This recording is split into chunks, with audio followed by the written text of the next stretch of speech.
namin matatawaran ang pagsisikap at sakripisyo ninyo sa araw-araw. Kaya ang hangad namin ay mabigyan kayo ng ginhawa na buhay.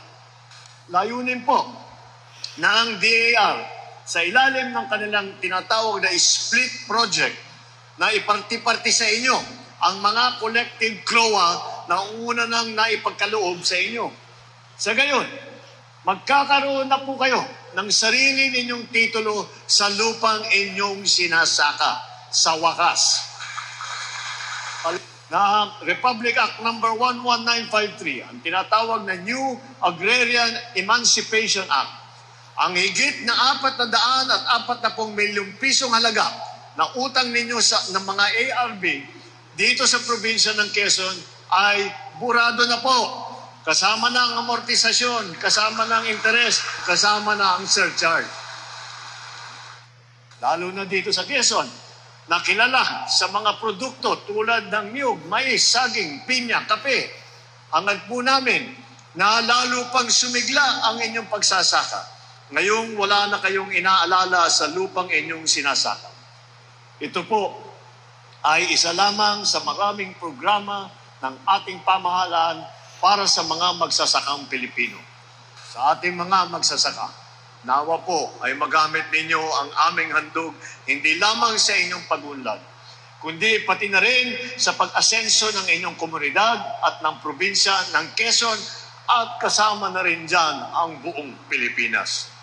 Kaya nga isinusulong namin ang agrikultura sa kalunsuran na saan kami ay nakikipag-ugnayan sa iba't ibang ahensya ng pamahalaan at pribadong sektor din na magtanim at magtayo ng mga community garden. Lahat po tayo ay may pananagutan sa pagpapaunlad sa ating minamahal na Pilipinas. Ating pong gampanan ang ating mga tungkulin at sama-sama natin pagtulungan na makamit natin ang masaganang, progresibo at maunlad na bagong Pilipinas.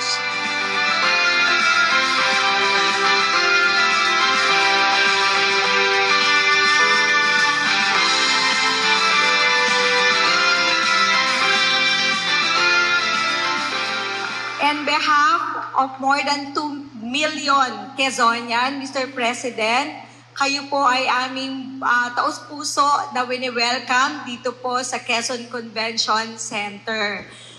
Ito pong 4,000 plus out of 12,000 na beneficiaries po nitong pagbibigay ng titulo at pagkondo ng kanilang obligasyon ay isang malalim na pagpapakita po sa amin ng mga taga-Quezon ng inyo pong pagkalinga at pagmamahal. Napakahalaga po nito sa kanila kasi alam naman po natin ang aming lalawigan, karamihan po ay magsasaka at mangingisda. At ang inyo pong pagtingin sa programa ng agrikultura ay ramdam na ramdam from the time na nagbigay po kayo ng financial aid doon po sa ating magsasaka at mangingisda at sa lahat po ng agricultural intervention na ibinibigay.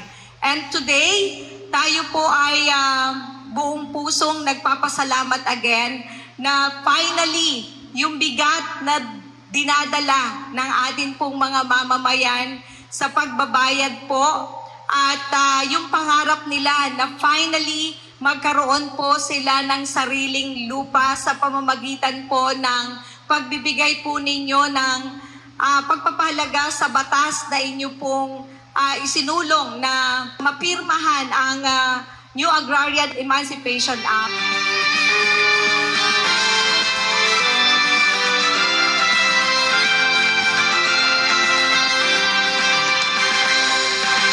Napakasaya po. Talagang hindi ko po wala ng aking pakiramdam sa sobrang saya kong naramdaman ito ngayon. 8 taon po na kami nag-antay. Namatay na nga po, mister ko hindi niya nakakamit. Ngayon, magaling po at ako inaabot ko pa. Maganda po pagbabago. Katulad ngayon, nabigyan nga sa amin yung aming mga lupang. Yun, napakalaking bagay po sa amin isang mahihirap ng tao. Kami po ay 52 taong nag-iintay. Amin pong pinagtsatsagaan kung ano na po ang aming puhunan siya namin makaya. Yun na lang po ang aming tsagang itanim. Kaya malaking bagay ang panukala ng ating Pangulo na tulungan ang mahihirap para tayo'y umunlad ang buong bansang Pilipinas. Nagpapasalamat po ako at napakalaking tulong po sa akin na umabot po sa ganito na nakamtan ko po ang napakalaking programa ng ating Pangulo. Siguro po mga 600 na mahigit yun. Nung una, nangarap lang kaming magkaroon ng sarili kahit maliit.